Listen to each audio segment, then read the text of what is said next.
자, 오늘 지금, 그 7장 14만 4천 여기에서 질문이 또 하나 있는 게 있어요. 안 그래도 누가 나한테 와서 질문을 하는데, 어느 나라 나가나 질문이 있어요. 그게 무슨 질문인지 아세요? 거기 딱 보시면, 12지파가 옛날 우리가 배웠던 그 12지파 이름이 아니에요. 여기 보면은 6절에 보면 문하셋은 실은 누구의 아들이에요? 요셉의 아들이죠? 그렇죠? 그 문하셋이 거기 들어가 있고, 그 다음에 요셉은 들어있는데 여기에 보면 단이 빠졌어요. 단이, 거기다 적어놓으세요. 단이 빠져있고, 그 다음에 므낫세와 에브라임이 형제간인데 에브라임은 안 들어가고 또 므낫세만 들어갔어요. 왜 그럴까? 그러면 이제 몇 가지 이유 중에 하나가, 단은 이 12지파들 중에서 우상을 제일 많이 섬긴 지파로 보고 있어요. 그래서 어떤 분들은 우리 한국 분들이 단지파 족속이다 그러는데, 아이고 왜 그 사람 우리 왜 단지파입니까? 말도 안 되는 소리. 우리가 제일 우상 많이 섬긴 그 지파의 후손이 될 필요가 없잖아요. 그리고 또 그 뭐 성서적으로도 그게 맞지 않고, 어쨌든 단지파가 빠지고 우상 때문에 빠졌다 이렇게들 이제 우리가 그냥 지레 짐작하는 거예요. 자세한 이유는 몰라요. 근데 이제 에브라임에 관한 이야기는요, 그 에스겔서 37장 19절에 보시면은 요 에브라임의 그 요셉하고 이렇게 한 묶음이 되면서 그 이스라엘의 이 12지파들을 하나로 묶는 이야기가 나와요. 거기 이제 마지막 때 에스겔서 37장은 좀 마지막 때 이야기인데요. 이제 그런 걸로 지레 짐작해서 에브라임은 빠졌지만 에브라임은 요셉과 하나가 됐다라고 보는 거예요. 에스겔서 37장의 말에 의하면은. 그리고는 그 대신에 므낫셋은 집어넣은 거예요. 단은 빼고. 이렇게 이해하시면 되겠어요. 그러니까 다시 말하면 요셉 equal 에브라임 이렇게 붙여놨어요. 에스겔서 37장 19절에 보면 하나로 두 막대기 중에 하나를 묶어버렸다고 그랬어요. 그래서 이제 요셉이 하면 그 속에 가로 열고 에브라임이 들어있다고 생각하시면 돼요. 그러면 에브라임의 또 형제 중에 하나는 므낫셋은 단하고 바꿔버린 거예요. 그렇게 이해하세요. 자, 그러면 계속해서 우리 7장의 후반부를 보면요, 이제 14만 4천이 이제 딱 차면은 어떤 일이 일어나냐면, 이제는 휴거가 일어나요. 휴거가 일어나면서 예수님의 공중 재림도 같이 일어나고, 그래서 그 휴거가 일어나면서 예수님의 공중 재림 하신 그곳에 연합하는 장면이에요. 연합했는데 이 장면이 거기에 참여한 분들을 보면은 유대인이 없는 거예요. 그러니까 이 14만 4천이 여기에 조인하지 않은 것을 알 수가 있어요. 이분들은 7년 환란을 통과하는 사람들로서 7년 환란 때에 유대인 복음화에 귀히 사용받는 분들로 우리가 이제 나중에 보면은 나와요. 그래서 이제 이분들도 그때 이제 7년 환란 때 순교당하는 그러한 순교자 반열에 들어가는 사람들로 이제 나올 거예요.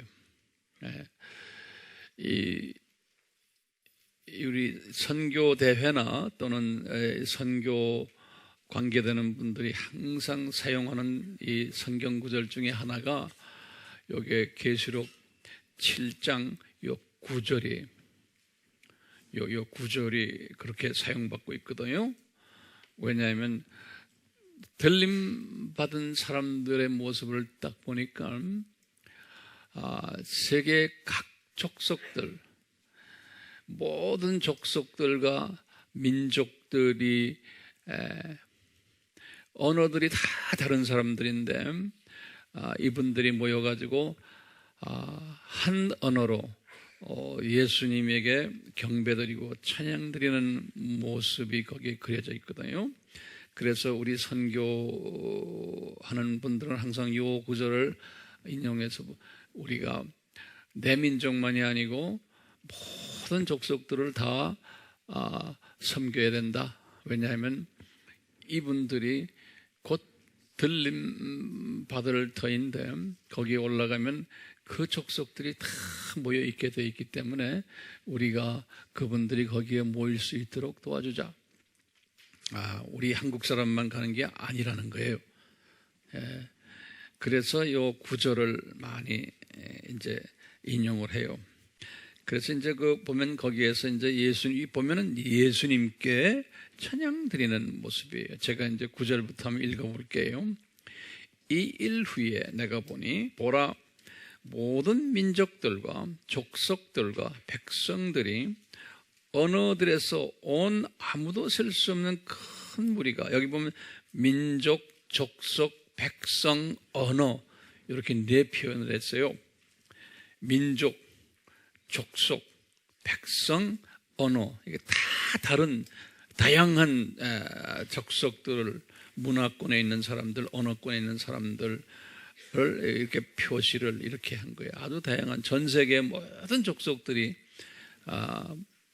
예수님의 그 혼인잔치에 참여하는 것을 우리가 볼 수가 있어요. 이분들이 보좌 앞에 어린 양 앞에 서서, 거기 보면 어린 양이에요. 예수님이 큰 음성으로 소리질러 말하기를 구원이 보좌에 앉으신 우리 하나님과 어린 양에게 있도다 하더라. 그때 이제 하나님과 어린 양에게 있도다 할 때 우리가 하나님 할 때는 성부 하나님으로도 우리가 볼 수 있고, 우리 아까 또 보니까 예수님을 하나님하고 또는 어린 양하고 두 표현한 것도 있죠. 그래서 이것도 그렇게 양면을 보면 되겠어요. 또 보좌와 장로들과 내 짐승 주위에 둘러선 모든 천사가 그 보좌 앞에 얼굴을 대고 엎드려 하나님께 경배드리며, 이때 보니까 이 하나님 할 때는 성부 하나님, 성자 하나님, 성령 하나님, 삼위 하나님을 볼 수 있는데, 그 밑에 내용들을 한번 봅시다. 어떻게 되나? 말하기를 아멘, 찬송과 영광과 지혜와 감사와 존귀와 권세와 능력이 우리 하나님께 영원 무궁하도록 있나이다. 아멘 하더라. 그때 장로 한가운데 한 사람이 대답하여 나에게 말하기를 흰옷을 입은 이 사람들이 도대체 누구며 어디서 왔느냐 하기에 내가 그에게 말씀하시기를 주여 당신이 하시나이다 하니 그가 내게 말하기를 이들은 대환란에서 나온 사람들이며, 거기다 줄을 그으세요. 그러니까 이 사람들은 이 7년 환란의 요 표현은 말이죠. 요 표현 때문에 환란 전 들림 이야기하는 사람이 있고 환란을 겪지 않고 나온 사람이라는 거예요. 제 말 이해되세요? 또 어떤 분들은 환란 중간에 들림 받아서 올라갔다고 보는 거예요. 왜냐하면 대환란에서 나온 사람들이다 이렇게 또 봤기 때문에. 그런데 지금 우리가 지금 환란 지금 일어났어요? 아직 안 일어났어요. 그렇죠? 8장에 가서 이제 환란이 이제 시작이거든요. 그러니까 환란 전 들림이 맞아요, 안 맞아요? 맞죠? 네. 그러니까 대환란에서 나온 사람들이며 자기들의 옷을 씻어 어린 양의 피로 희게 하였느니라. 그러므로 그들이 하나님의 보좌 앞에 있으며 그의 성전에서 그를 밤낮 섬기고 보좌에 앉으신 분에게 그들 가운데 거하시리라. 그들이 다시는 굶주리지 아니하고 다시는 목마르지 아니할 것이며 태양이나 어떤 열기도 그들 위에 내리쬐지 못할 것이다.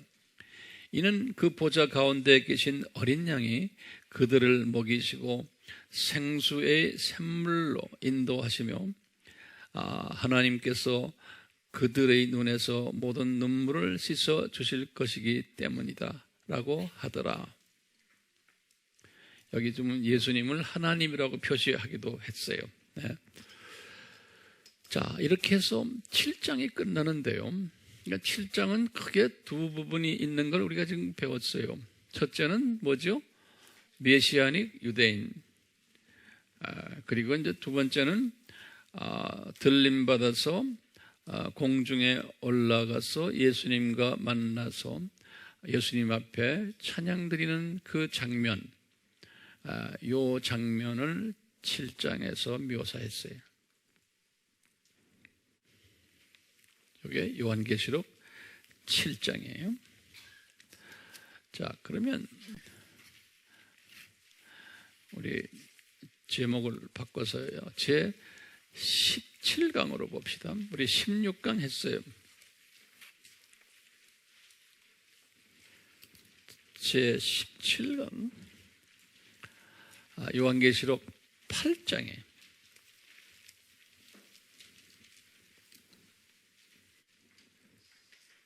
이제 앞으로 지금부터 어려워져요. 정신 바짝 차리셔야 돼요. 내일은 더 어려울 거예요. 그러니까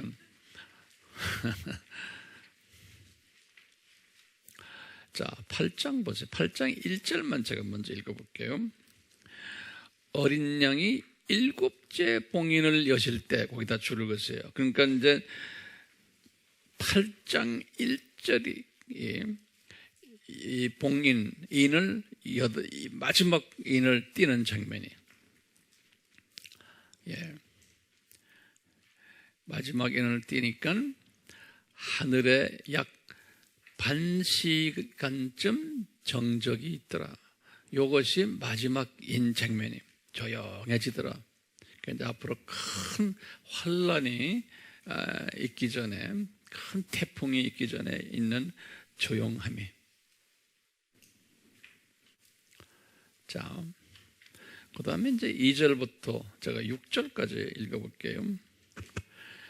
그때 내가 보니 7 천사가 하나님 앞에 섰고 그들이 7 나팔을 거기다 줄인, 이제 나팔로 나와요. 7 나팔. 요전에는 7 뭐였죠? 7 인. 그 7 인은 우리가 뭐로 이제 크게 해석하면 돼요? 이 예수님 공중 재림 전에 나타나는 뭐예요? 징조들. 그 징조들이. 그렇죠? 네. 자, 7 천사가, 다시 제가 읽습니다. 하나님 앞에 섰고 그들이 7 나팔을 받더라. 이때 하나님 앞에 섰다 그러니까 하나님이 누구실까요? 예수님으로 보시면 돼. 예수님이 직접 행동하시는 분이시기 때문에 예수님이 천사들에게 7 나팔을 드리는 거예요. 다른 천사가 나와서 금향료를 가지고 제단에 서서 많은 향을 받았으니 이는 모든 성도들의 기도와 함께 그것을 보좌 앞에 있는 금제단에 드리고자 함이더라. 예수님의 재림을 기다리는 기도가 이제 찼다고 보시면 돼요. 그 향의 연기가 성도들의 기도와 함께 그 천사의 손에서 하나님 앞으로 올라가더라. 그 천사가 향료를 가져다가 제단 불을 담아서 땅에 쏟으니 거기에서 음성들과 천둥들과 번개들과 지진이 일어나더라. 그때 7 나팔을 가진 7 천사가 나팔을 불려고 준비하더라. 지금 이 장면이 이제 이제 소위 3차 전쟁의 이제 시작 장면인데, 우리가 이 장면을 항상 이렇게 묵상을 하시면서요, 이 들림을 받는다는 것이 얼마나 복된 일인지 묵상할 필요가 있어요. 들림 받은 사람은 저 위에서 지금 뭐 합니까? 그 위에서 이 7년 환난 이때 그 위에서는 혼인잔치, 7년 환난이 끝날 때 혼인잔치 하거든요. 그러니까 위에서 정말 좋은 시간 가지겠죠? 들림 받은 사람과 안 받은 사람의 엄청난 그 구별이 여기에서 이제 있게 돼 있어요.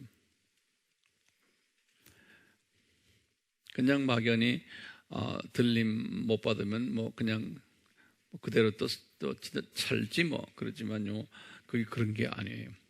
근데 이제 들림을 안 받고 14만 4천처럼 이 7년 환란을 통과하는 분들도 있어요.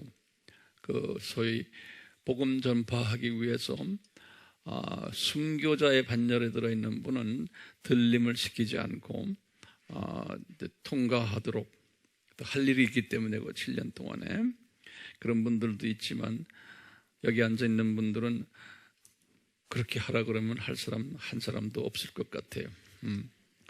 대개 보면은 지금 아주 그 서머나 교회 같은 그러한 그런 환경 속에서 주님을 섬기는 이 선교지 나라들 있거든요. 그런 데 가서 이제 가끔 제가 이런 강의를 하면서 순교를 당하겠어요? 틀림받겠어요? 그러면 이렇게 예를 들어서 지금 한 200여 명 여기 앉아 있잖아요. 200여 명이 물어보면 놀랄 노자로요, 200명이 다 일어나요. 다 순교하겠다고. 예, 그렇게 무서운 사람들이 있어요. 우리는 뭐 다 등 따갑고 모든 게 편하니까 순교할 생각 안 하잖아요. 그분들은 왜냐하면 순교자가 저쪽 나라에 가면 제일 높은 위치에 있다는 것을 알거든요. 그러니까 순교하려고 말짱하게 생긴 사람들이 탁 일어나요. 다 순교한다고요.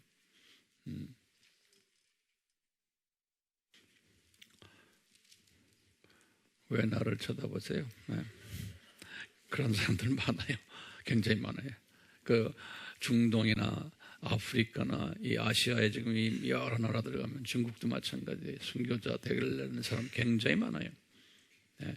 우리 한국 사람들은 상대적으로 거의 없어요. 우리 NK 분들은 상당히 많을 거예요. 그러니까 저분들이 우리 한민족 중에 가장 높은 위치에 있는 분들 같아요. NK 분들이. 예. 자, 봅시다. 이제 지금 몇 절까지 읽었어요? 6절까지 읽었죠? 자, 그러면 이제 첫째 나팔 봅시다. 7절입니다. 이제 첫째 천사가 나팔을 부니 피가 섞인 우박과 불이 따르더라.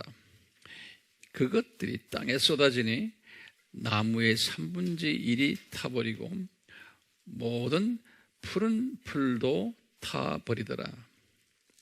나무의 3분의 1이 타버리더라.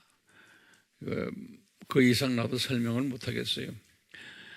첫 번째 나팔이 그렇게, 두 번째 나팔은 둘째 천사가 나팔을 부니 거대한 산이 불에 타서 바다로 던져지는 것 같더니 바다의 3분의 1이 피가 되더라.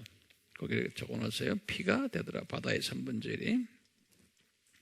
또 바다에 있는 생명을 가진 피조물들 3분의 1이 죽고 배들의 3분의 1이 파괴되더라.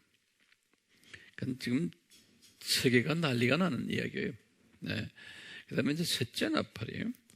셋째 천사가 나팔을 부니 하늘에서 등불처럼 타는 큰 별이 떨어졌는데 그것이 강들의 3분의 1과 물들의 원천에 떨어지더라. 그 별의 이름을 쑥이라 하고 물의 3분의 1이 쑥이 되니 그 불이 쓰게 됨을 인하여 그 물이 쓰게 됨을 인하여 많은 사람들이 그 물로 죽더라. 그때 이제 어떤 사람들은 이 큰 지금 별이 뭔가 그럴 때 이 생화학 무기인가 아닌가 이렇게도 이야기하는 사람 제가 한번 들어봤어요. 생화학 무기 현실적으로 저 북쪽에 뚱보가 이런 짓 할까봐 겁나요. 이제 할 수도 있지만 남쪽에 우리나라 한반도는 주님이 보호하실 거예요. 네, 저는 그렇게 믿고 있어요. 넷째 나팔이에요. 넷째 천사가 나팔을 부니 해 3분의 1과 달 3분의 1과 별들의 3분의 1이 강탈을 당하여 그것들의 3분의 1이 어두워지니 낮이 그 3분의 1 동안 비치지 못하고 또 밤도 마찬가지더라. 이 전쟁의 그 화염으로 그 기후 변화가 일어나지 않나 이렇게 추측을 할 수가 있어요. 또 13절 봅시다. 내가 보고 들으니 하늘 한가운데로 날아가는 한 천사가 큰 음성으로 말하기를 땅에 사는 자들에게 화 있을지라 화 있을지라 화 있을지라 곧 줄을 좀 그어주세요. 이 화 있을지라를 3번을 말하는 거예요. 이는 새 천사가 이제 불려고 하는 다른 소리들 때문에, 다시 말하면 이제부터 이 화 있을지가 3번의 큰 화가 이제 있을 거예요. 그것이 요한이 다 기록했어요. 3번의 화 있을 것을. 그래서 우선 9장은 거기다 이제 쓰시겠어요? 요한계시록 9장이에요. 이제 여기 요한계시록 9장은 이제 제 18강으로 보세요.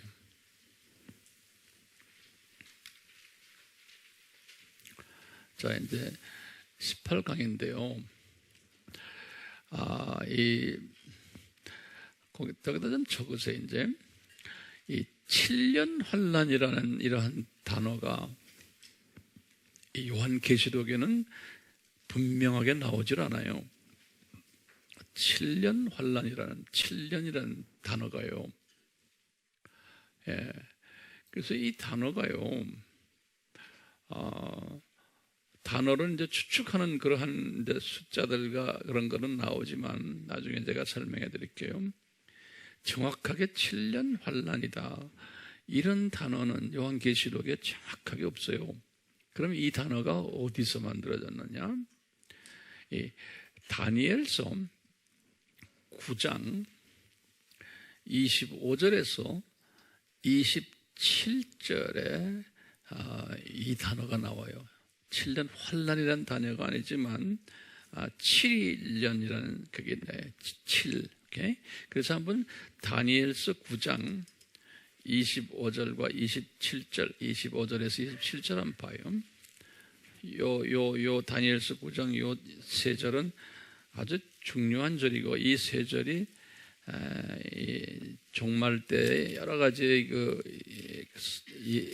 사건들을 예측하는 아주 중요한 성경 구절들인데, 여기에 대해서는 제가 언제 기회가 있으면 자세히 설명해 드리고, 오늘은 거기에 그냥 겉핥기만 잠깐 할게요.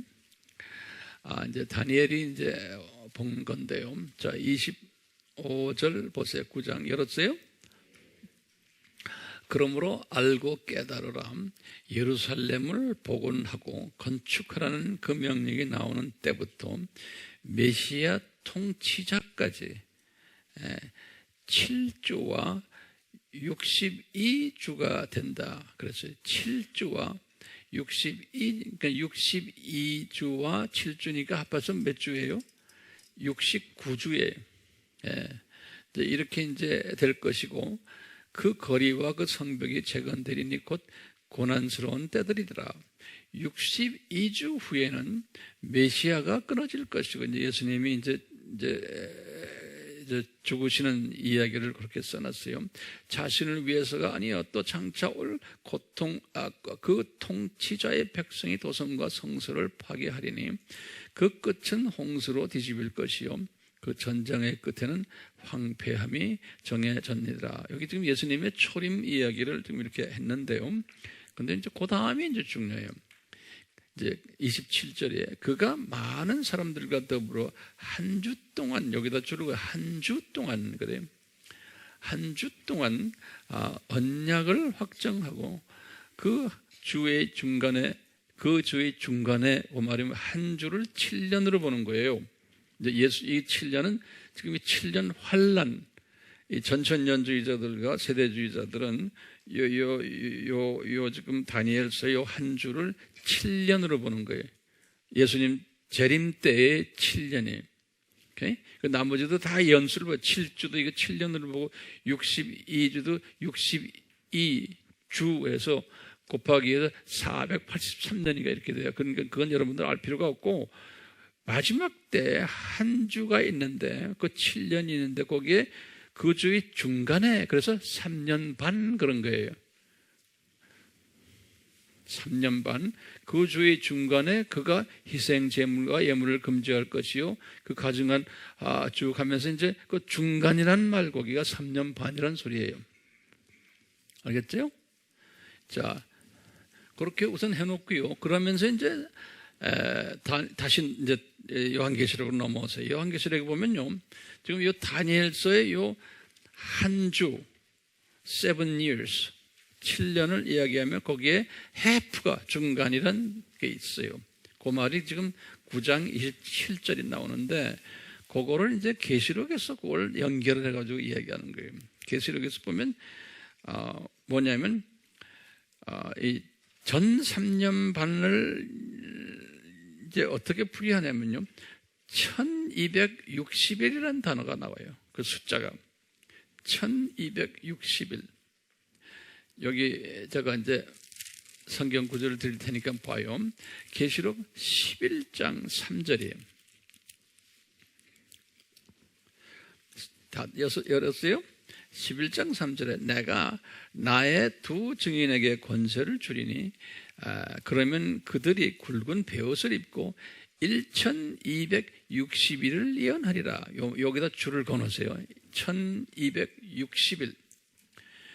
요걸 딱 숫자로 계산하면 꼭 3년 반이에요. 요게. 그래서 이제 어떤 분들은 요거를 전 3년 반 때 두 증인이 나타나서 3년 반 동안에 전 3년 반 동안에 복음을 전할 거다. 이제 이렇게 해석하는 분들 많아요.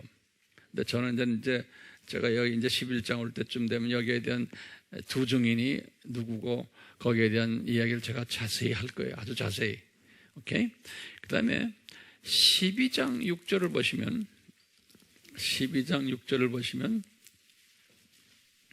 그 여인은 광야로 도망하였는데 그곳에는 그들이 그녀를 1260일 동안 부양한다. 이렇게 1260일이라는 요거는 이제 그 여자 하는 건 그건 이스라엘을 이야기하는데 이스라엘을 1260일 동안 부양한다는 거예요. 그 부양 기간이 이것도 보면은 그냥 문자적으로 보면은 전 3년 반 동안 부양한다. 이렇게들 이제 해석하는 분이 있는데 저는 지금 이런 식으로 해석을 안 하려고 해요. 나중에 이제 알게 될 거예요. 그리고 계시록 12장 14절을 보시면 계시록 12장 14절에 그때 그 여인이 큰 독수리의 두 날개를 받았는데 이는 그녀가 광야에 있는 자기 처소로 날아가서 그곳에서 그 뱀의 낯을 피하여 한 때와 두 때와 반 때라는 말을 써요. 거기다 줄을 거놓으세요. 한 때, 두 때, 반 때, 이것을 3년 반으로 이제 보는 거예요. 한 때, 그 다음에 두 때. 한 때가 1년, 두 때는 2년, 그래서 합해서 3년 안에 그다음에 반때 그래서 그게 이제 3년 반이 되는 거예요. 그 신기하죠? 예? 영어로도 그랬어요. For a time and times and half a time 그랬어요. 그렇게. 그래서 그것도 보면은 3년 반을 생각하시면 되고 3년 반이라는 건 숫자로 보면 1260일이에요. 1260일. 그 다음에요. 계시록 11장 2절을 보시면 11장 2절을 보시면 그러나 성전 밖에 있는 뜰은 남겨두고 측량하지 말라. 이는 그것을 이방인들에게 주었으며 그들이 42달 동안 그 거룩한 도성을 발 아래 짓밟을 것이기 때문이다. 이거 42달이라는 단어가 또 나와요. 42개월이에요. 이것도 정확히 보면 이것도 3년 반이에요. 1260일이에요. 한때, 두때, 반때예요.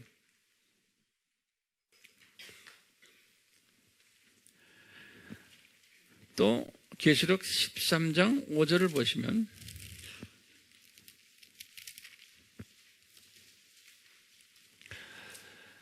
그 짐승이 큰 일들과 모독하는 말들을 하는 입을 받았으며 또 42달 동안 활동할 권세를 받았더라. 요 42달이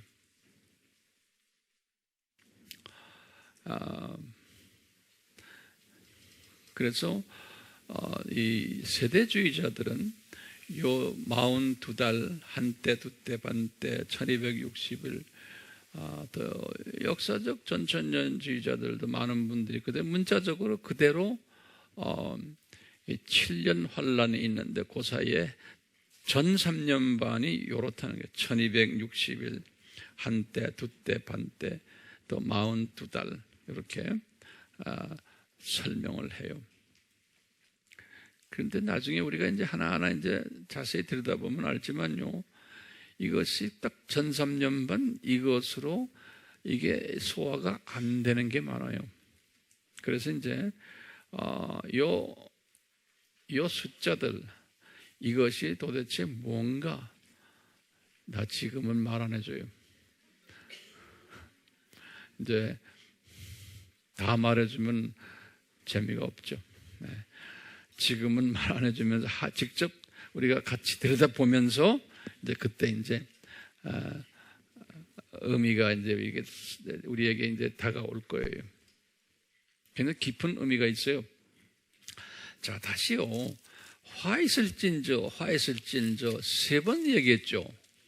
예? 예. 요 화 있을진저 세 번을 이야기했는데요. 요 세 번이 그대로 이루어지는 모습을 또 우리가 볼 수가 있어요. 그래서 요 성서에서는 이것을 첫 번째 화, 두 번째 화, 세 번째 화 그래요.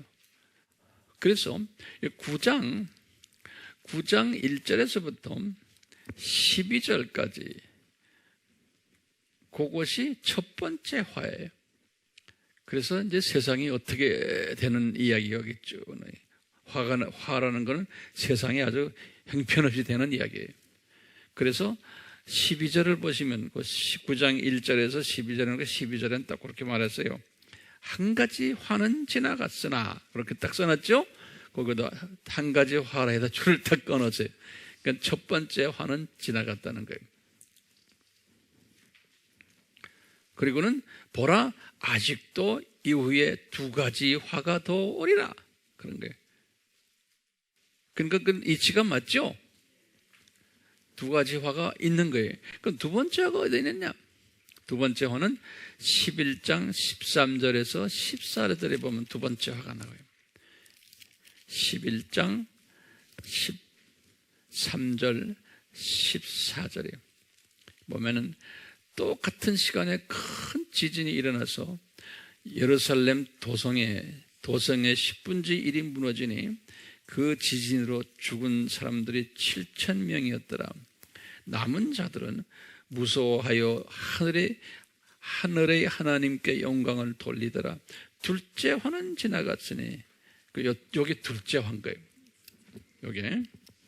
그리고는 셋째 화가 속히 오리라 그랬어요. 요 셋째 화가, 이 셋째 화는 대단히 무서운 화예요. 여기 이제 후 3년 동안에 일어나는 화인데, 요것이 15장부터 18장까지 이 스토리가 있어요. 후 3년 반 스토리인데, 이때 이제 소위 아마겟돈 전쟁도 일어나고, 또 큰 성 바벨론이 무너지고 하는, 완전히 세상 끝나는 그 장면이 예수님의 지상 재림 직전에 나타나는 마지막 때 화해, 후 3년 반 동안에 일어나는 그 화해, 그것을 셋째 화라 그래서 셋째 화. 자, 이제 그렇게 머리에 두시고 9장에서 보면요, 이제 나팔이 5번째 나팔이 이제 부는 거예요. 9장 1절에서부터 12절까지, 다시 말하면요, 첫 번째 화가 일어나는 장면이에요. 5번째 나팔을 통해서 큰 화가 3개가 있다고 그랬죠? 그 중에 첫 번째 이제 화가 나타나는 장면이에요. 그거 제가 한번 읽어볼게요. 성경 다들 준비됐어요?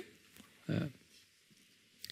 5째 천사가 나팔을 불 때 내가 보니 하늘에서 별 하나가 땅에 떨어지는데, 그가 끝없이 깊은 구덩이가, 여기 우리 다른 말로는 무저갱이라고 그랬죠? 네. 무저갱이의 열쇠를 받더라. 이 별 하나가, 이 별은 누굽니까? 우리 계시록 1장 20절에서 별은 뭐라고 그랬어요? 천사라고 그래요. 천사, 별. 네. 그러니까 천사, 한 천사예요. 별 하나니까. 이 천사가 무저갱의 열쇠를 받는 장면이에요. 그리고는 그가 끝없이 깊은 구렁이를 여니, 이 무저갱을 여니까 큰 용광로의 연기 같은 연기가 그 구렁이에서 올라오는데, 해와 공기가 그 구렁이의 연기로 말미암아 어두워지더라. 이제 그 음부가 열리기 시작하는 거예요. 음부 열린다는 말은, 우리 지금 지진이 일어나면 지진 화산재들 뭐 올라오고 그러잖아요. 이런 장면이라고 생각하시면 돼요. 또 그 연기에서 메뚜기들이, 여기 메뚜기 한 메뚜기가 아니고 여러 메뚜기들이 땅 위로 나왔는데, 땅의 정갈들이 지닌 권세와 같은 권세를 받았더라. 그럼 이 메뚜기들이 누굴까요? 메뚜기들이 내 생각엔 작은 마귀들, 귀신들, 이런 놈들 같아요. 그러니까 지금 어디에 있었던 놈들이에요? 음부에 있던 놈들이 이제 나오는 거예요. 그런데 이 정갈 같은 권세를 가지고서 어떤 때는 그놈들이 사람의 모습으로도 나타날 수도 있고, 뭐 여러 모습으로 나타날 거예요. 자, 보세요. 이게 무서운 장면이에요. 이제 지금 환란을 통과하지 않으면, 이제 보세요. 그들에게 명령이 내려지기를 땅의 풀이나 또 어떤 푸른 것이나 어떤 나무도 해하지 말고, 다만, 누구를 해야 하는 거면, 다만 그들의 이마에 하나님의 인장으로 표시받지 아니한 사람에게만 해치라 하더라. 이게 무슨 말이에요? 이게 쉽게 말하면, 하나님의 인장으로 표시받지 아니한 사람들이 누구예요? 비기독교인들이죠. 그렇죠? 비기독교인들만 해치라 하더라, 그런 거예요. 예. 또 그들에게 명령이 내리지기를 그 사람들을 죽이지 말고 오직 그 사람들이 누구예요? 비신자예요? 여기 보면 해치라고 했지 죽이란 말은 아니에요. 그렇기 때문에 해치지 말고 그들을 죽이지 말고 오직 5달 동안 고통만 주라고 하는데, 그 고통은 마치 전갈이 사람을 쏠 때 이 고통과 같은 것이라. 그 날에는 사람들이 죽음을 구하여도 찾지 못할 것이요, 또 죽으려고 애를 써도 죽음이 그들을 피하리라.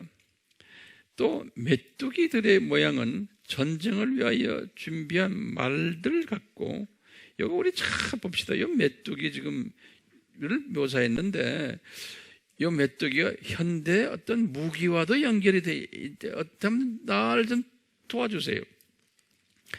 또 그 메뚜기들의 모양은 전쟁을 위하여 준비한 말들을 갖고, 그 머리에는 금면류관 같은 것을 썼으며, 그 얼굴은 사람들의 얼굴과 같고, 그들의 머리카락은 여인들의 머리카락 같으며, 그 이빨은 사자들의 이빨 같더라. 또 그들의 흉배는 철 흉배 같으며, 날개 소리는 전쟁터로 달려가는 많은 말들이 끄는 병거 소리 같더라. 그들에게는 정갈과 같은 꼬리가 있고, 그들의 꼬리에는 쏘는 침이 있으며, 5달 동안이나 사람들을 해치게 하는 권세가 있더라. 또 그들에게는 자기들을 다스리는 왕이 있으니 끝없이 깊은 구렁이 천사요, 그의 이름은 히브리어로 아바돈이며 헬라어로 그의 이름은 아폴로. 이건 사탄의 이름이에요. 사탄의 이름을 이렇게 부르는 거예요. 한 가지 화는 지나갔으나 보라, 아직도 이 후에 2가지 화가 오리라. 이 화는 지금 누가 화를 받아요? 예수님 모르는 그분들이 누구에 의해서? 그 사탄의 세력들에 의해서. 그래서 이제 여기 메뚜기 모양, 흉패 같다, 이빨은 사자의 이빨. 이건 이제 좀 상상을 좀 많이 하는 여기 이런 계시록에 이런 여기 나오는 이런 것들 가지고 상상하면서 해석하는 분들, 별난 해석하는 분들 많아요. 그분들 하나하나 보면 다 참고가 되지만, 어떤 분들은 그래 이게 탱크가 아닌가 이렇게도 보는 분들. 탱크의 모습을 요한이 이렇게 보고 이것을 이렇게 기록하지 않았나 이렇게도 보는 분도 있어요. 그러니까 탱크가 악의 세력들에 의해서 움직이는 작동이 되는 이런 식으로도 보는 분도 있고, 어쨌든 이게 지금 뭔가가 중요하잖아요. 우리는 이 동네 이때에 없어야 돼요. 이거 가지고 우리가 다툴 필요도 없어요. 그렇지만 이게 어려운 때구나 라는 것만 알고 계시면 돼요. 오케이? 그 이상 저한테 질문하면 나도 모르겠어요. 제가 깨달은 그 수준밖에 저도 잘 모르겠어요. 이게 지금 5번째 나팔이에요. 이게 1300년 동안 일어나는 일들이에요. 5번째 나팔이에요. 그다음에 6번째 나팔을 보시면 6째 천사가 나팔을 불 때 내가 들으니 하나님 앞에 있는 금제단의 4뿔에서 한 음성이 나오는데, 나팔을 가진 6째 천사에게 말하기를 큰 강 유브라데에 결박하여 놓은 내 천사를 풀어주라 하니, 그 유브라데 강 아시죠? 유브라데 강은 이스라엘의 북쪽에 있고, 아수르 있죠. 시리아, 아수르와 아수르 강을, 아수르 사람들이 그 강을 건너서 이스라엘을 침공할 때 그 통과하는 그 강이에요. 큰 강이에요. 여기 보시면 유브라데 강에 결박하여 놓은 내 천사를 풀어주라 하더니 내 천사가 풀려나더라. 그들은 사람들의 1/3를 죽이려고 연월 일시를 위하여 예비해 둔 자들이라. 기병대의 수는 2억이니 거기다 좀 줄을 보내세요. 기병대의 수가 2억 명이라는 거예요. 2억 명. 예. 여기 내 성경에는 2억이라 써놨어요. 거기는 뭐라고 그랬어? 한국말로 2만만. 2만만이 2억이에요. 예. 이 영어 성경에는 뭐라 써있네요. Horsemen were 200,000 그랬어요. 200,000이 20만이지. 20만에 1000이야 또. 곱하기 1000이니까 거기다 공을, 그러니까 2억이야. 그치? 이 말은 뭐 여러 가지로 해석할 수 있어요. 엄청난 숫자다. 예. 이렇게도 이야기할 수 있는데, 지금 이걸 이렇게 보면서요, 이게 이제 물리적으로 우리가 볼 때, 이 북쪽에서 이 유브라 대강을 이제 건너가지고 이스라엘을 공격하는 이런 장면이 아닌가라고 해석하는 분들도 많아요.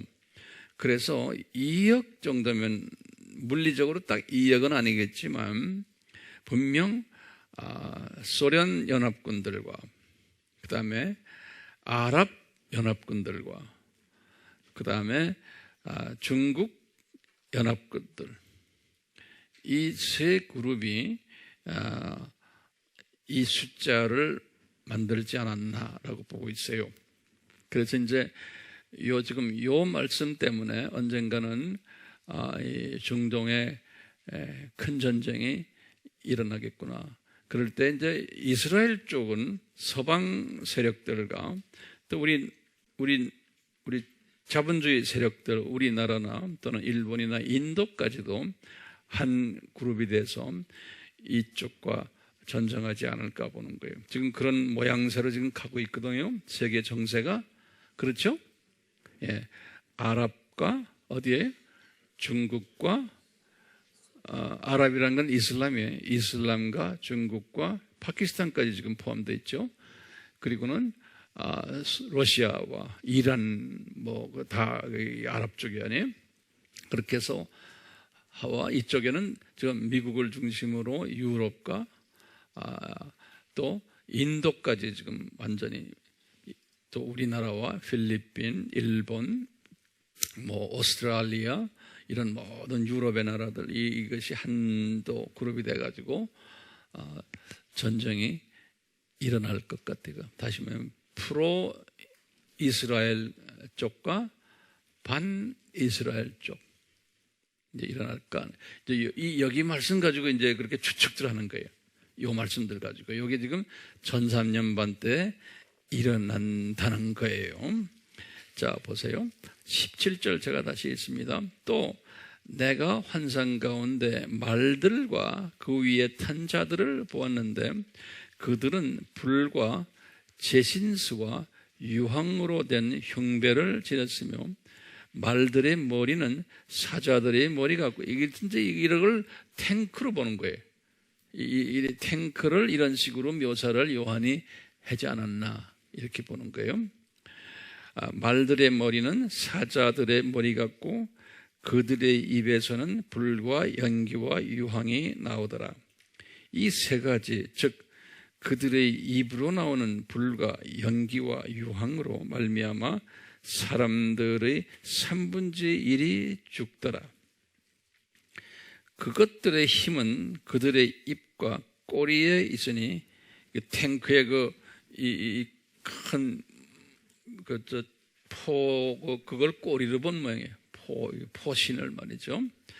이제 그렇게들 생각하는 분들이 있어요. 여러분들은 알아서 다 생각하세요. 다시 봐요. 19절. 그것들의 힘은 그들의 입과 꼬리에 있으니 이는 그들의 꼬리가 뱀 같고 머리가 달렸으며 그것으로 상하게 함이더라. 그리고 이러한 재앙으로 죽지 않은 나머지 사람들은 자기들의 손으로 행한 행실을 여전히 회개하지 않고 마귀들과 보지도 듣지도 걷지도 못하는 금은동 돌과 나무로 된 우상들에게 경배하기를 그치지 아니하며 또 자기들의 살인과 마술과 음행과 도둑질을 회개하지 아니하더라.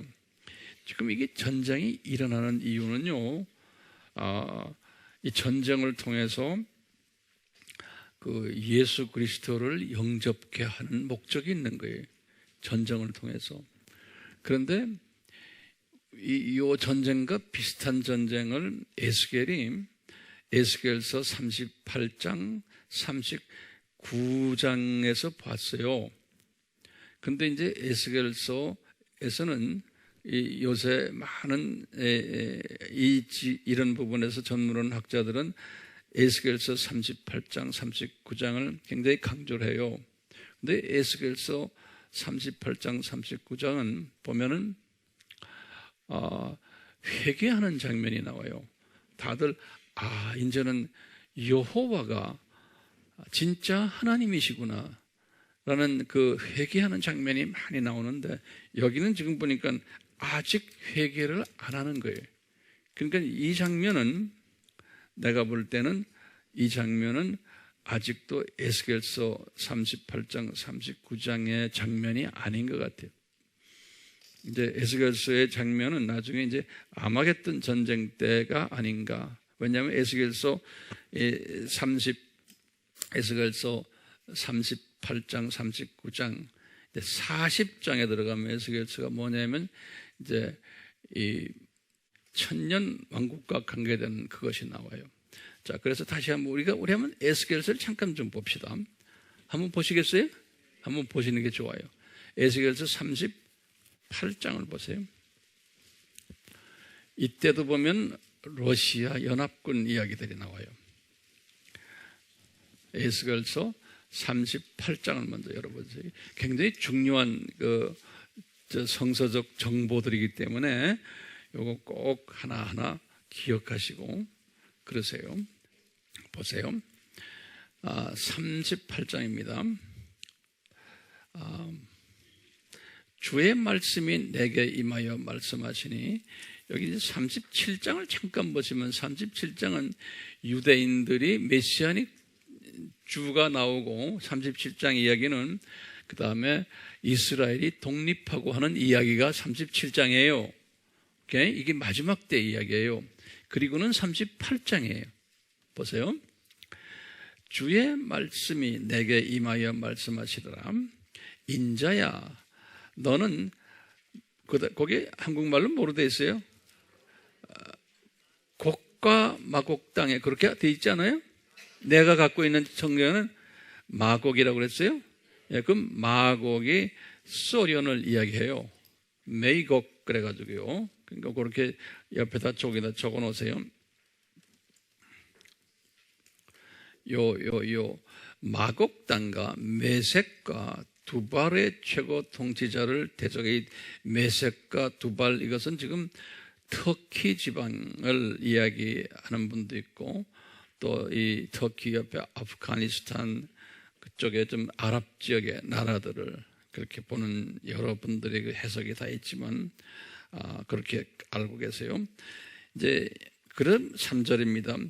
주 하나님이 이같이 말하노라. 보라, 메섹과 두발의 최고 통치자 고가, 그는 곡이라고 나오는데 우리 성경에는 모르겠어요. 곡이 그게 러시아예요. 러시아. 그래서 고가 내가 너를 대적하노라.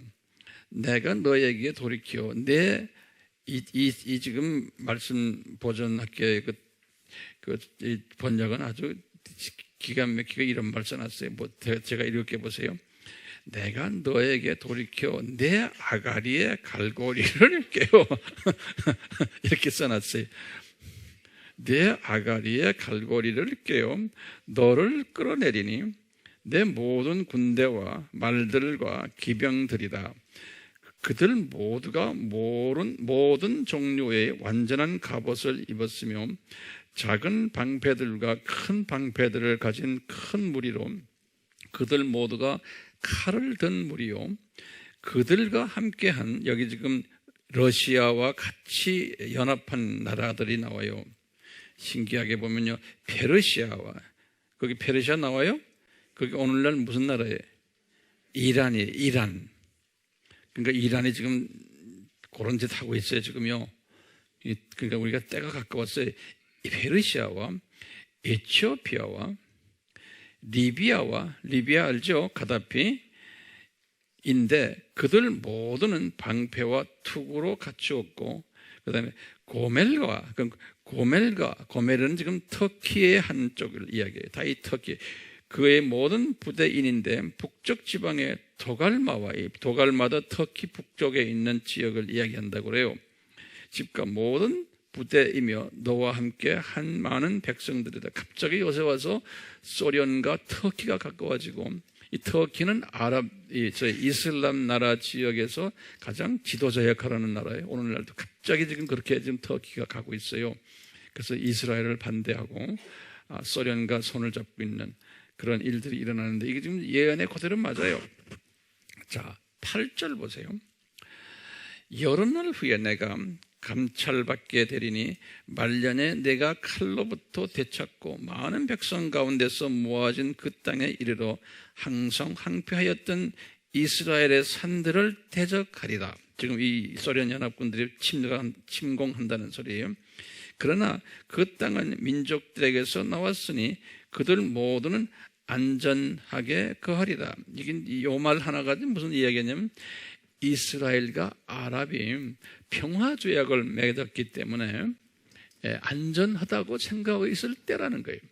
그러니까 이제 우리가 이제 예언하기를 앞으로 이스라엘과 아랍이 평화조약을 맺어야 한다라고 보는 거예요.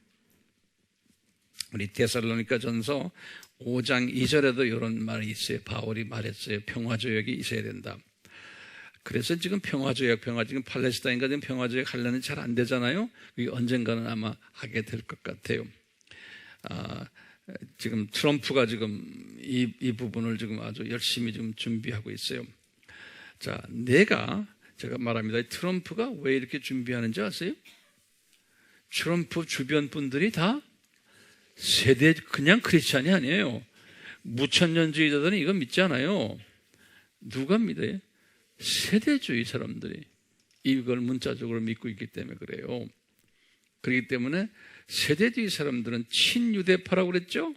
그러니까 이스라엘을 보호하기 위해서는 우리 미국이 앞장서야 된다 보고, 이 성경이 이제 이 소련이 이제 공격을 할 텐데 그걸 우리가 막아줘야 된다고 믿는 거예요. 이 전쟁은 꼭 일어나게 돼 있는 걸로 트럼프는 알고 있어요. 또 중국이 언젠가는 미국하고 덤벼드는 거 다 알아요. 그러니까 지금 보세요. 중국을 지금 힘 빼는 연습하잖아요. 그러면서 소련을 힘 빼는 거 하고 다 이 성경에서 예언한 것을 이루기 위해서 트럼프가 다 하는 거예요. 예.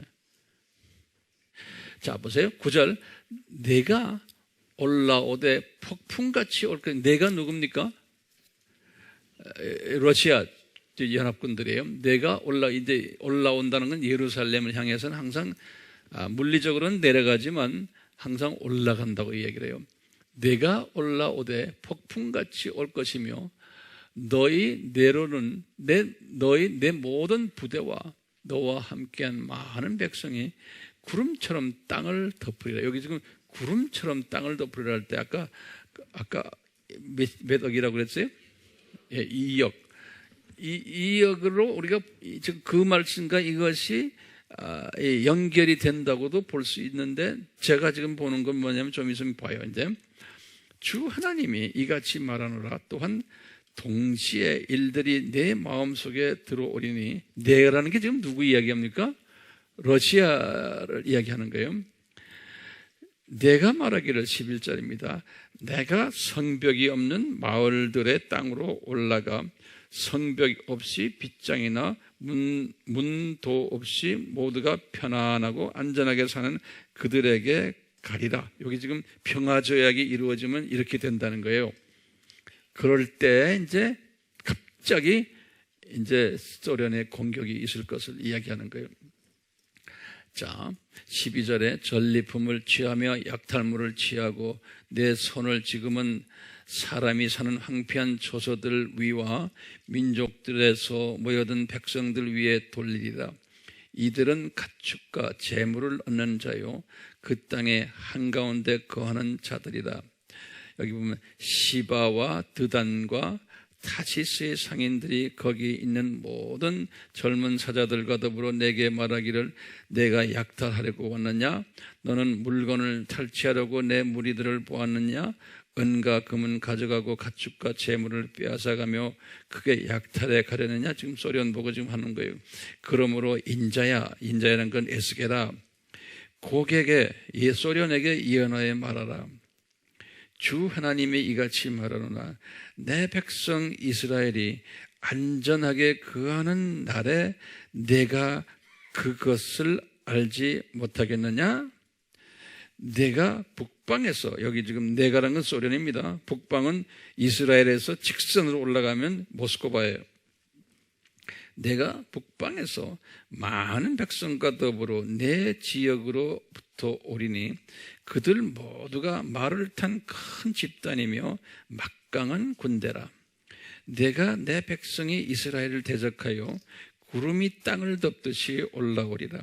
이것은 훗날들에 있을 것이라.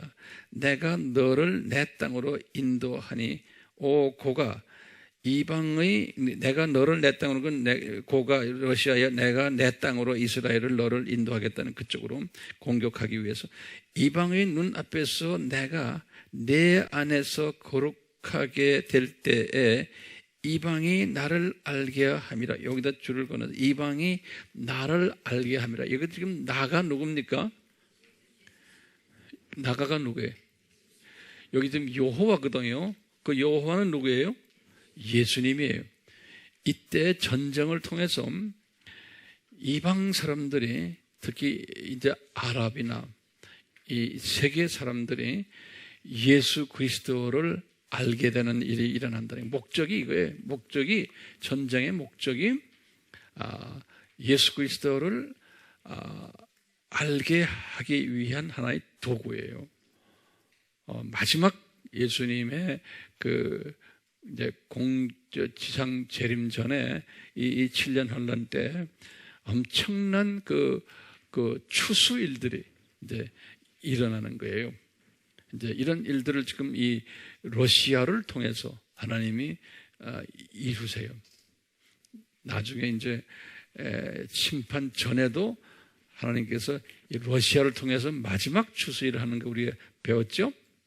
요건 지금 7년 환란 때고 나중에 천년왕국이 끝나고 심판으로 이제 들어가기 직전에 또 마지막 추수가 있는 거 우리 알죠?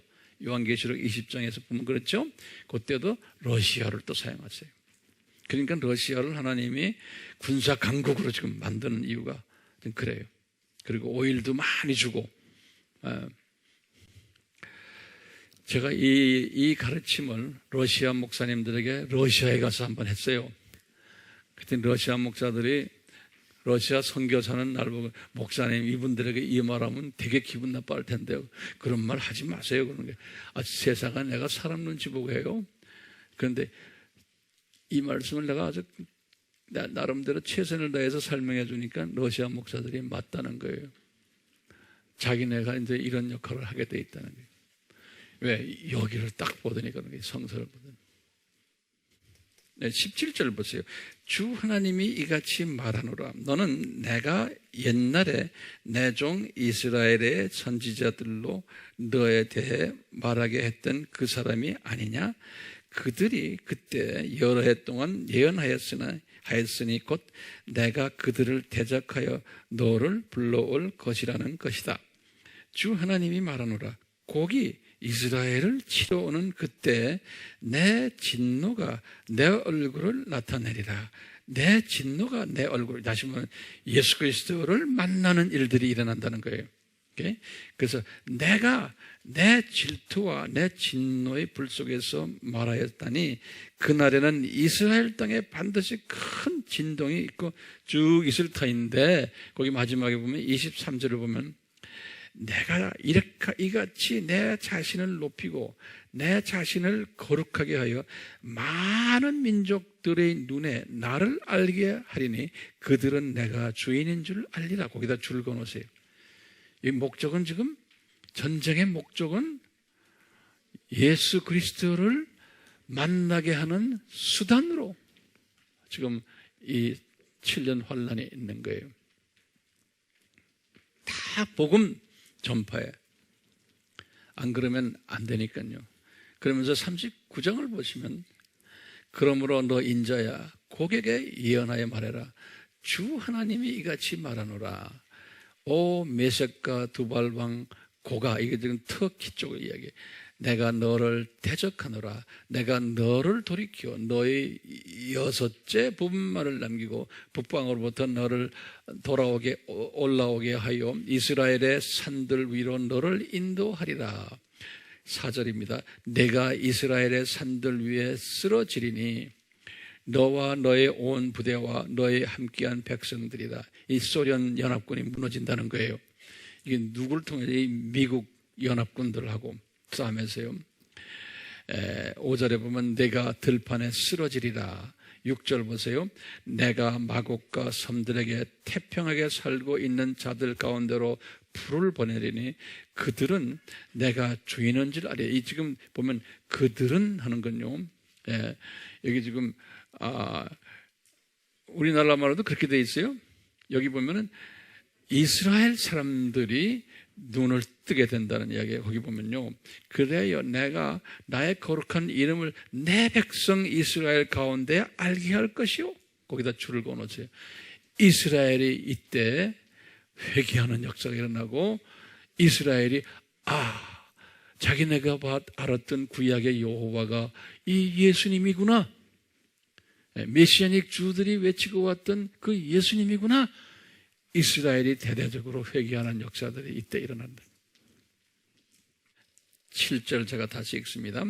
그리하여 내가 나의 거룩한 이름을 내 백성 이스라엘 가운데 알게 할 것이요 또 그들로 나의 거룩한 이름을 더 이상 더럽히지 못하게 하리니 이방으로 내가 주 곧 이스라엘에 계신 거룩한 이름을 알게 하시는 유대인들도 회개하고 또 이방인들도 회개하는 역사들이 일어날 것이라는 거예요. 이제 그런 이야기들이 쭉 있는데요.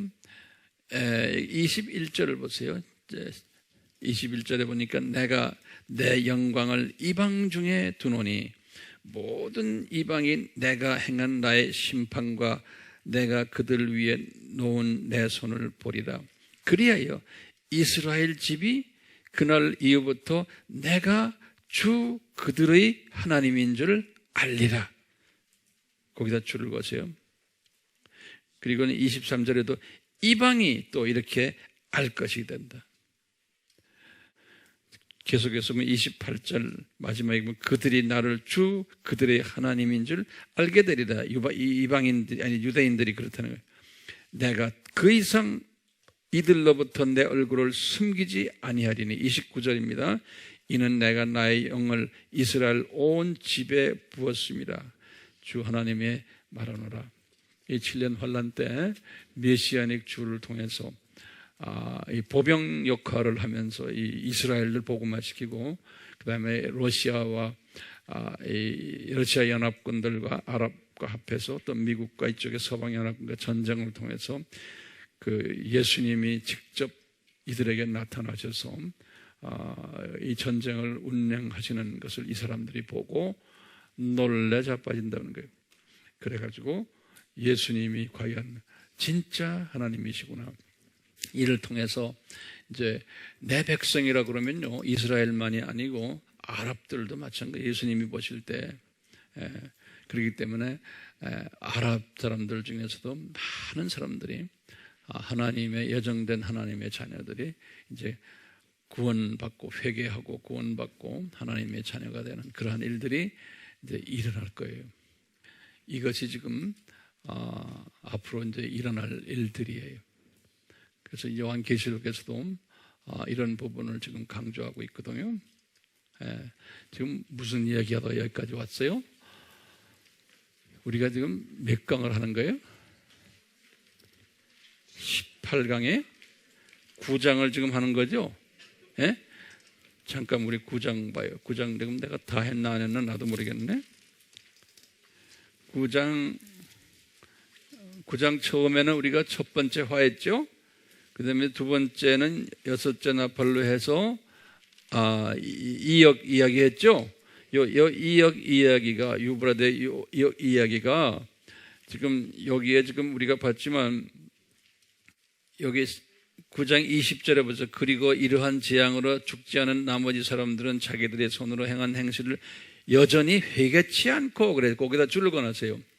회개치 않고라고 하니까 지금 이 9장 장면은 에스겔에서 38장 39장이 아니라고 보는 거예요, 제가 볼 때. 오케이? 그 에스겔서의 38장 39절은 나중에 아마겟돈 전쟁 때 완전히 지금 무릎 꿇거든요. 요거와 연계되지 않았나 제가 볼 수가 있어요. 예. 조금 좀 복잡하지만 우리가 19강 하나만 간단하게 해봐요. 예. 자, 10장 봐요. 10장은 간단해요. 10장은 19강이에요. 19강.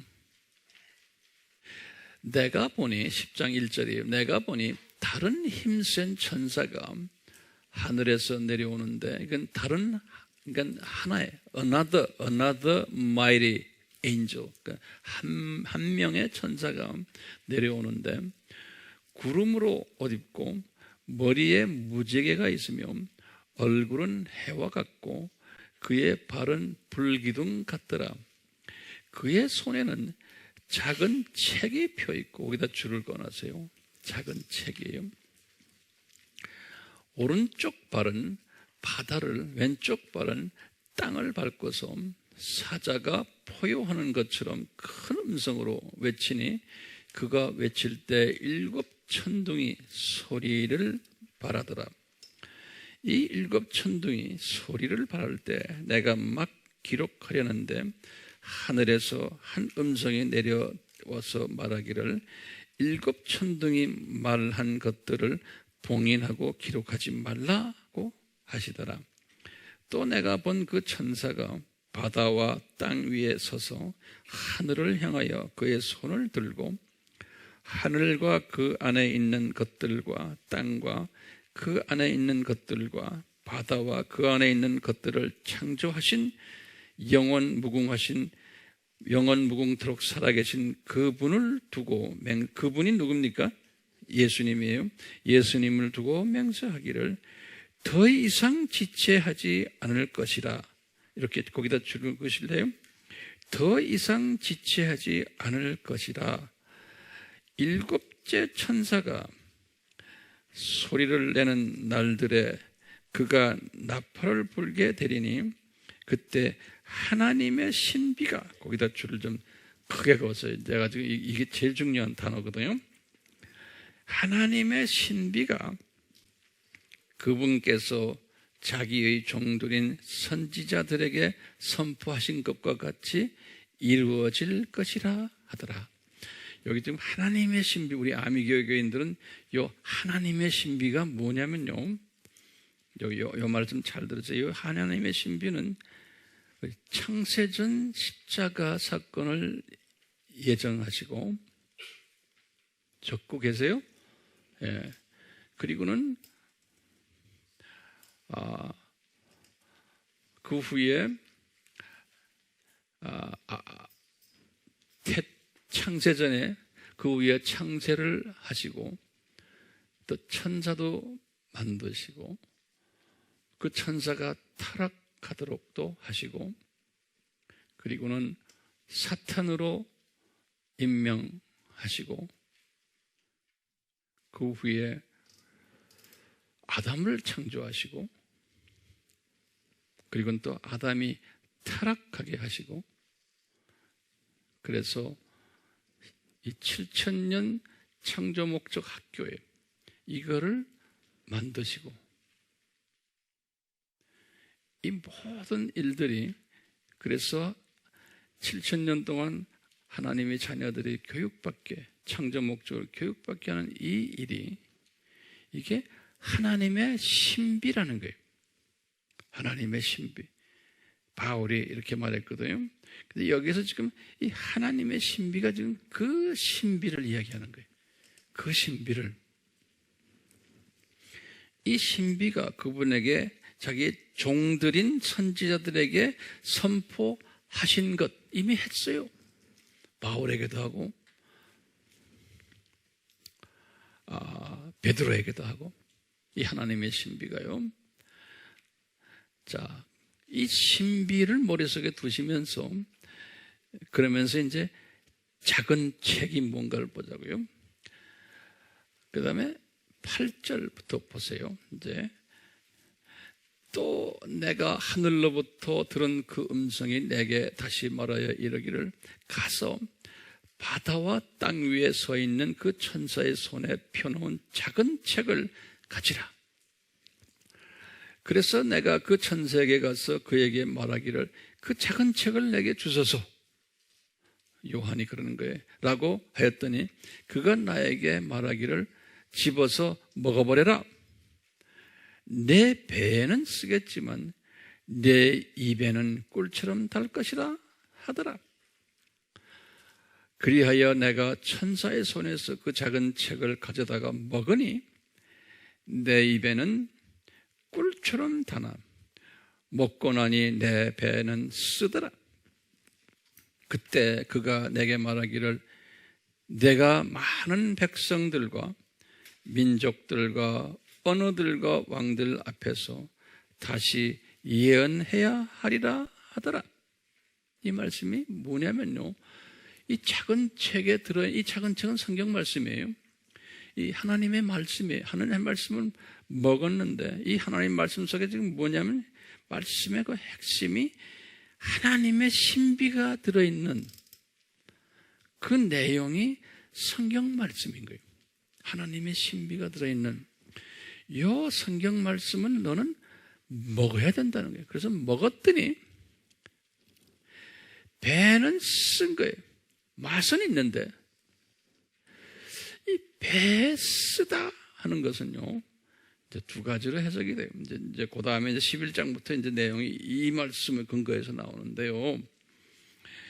이 말씀을 이제 나가서 전하려니까, 이 하나님의 신비를 전하려니까,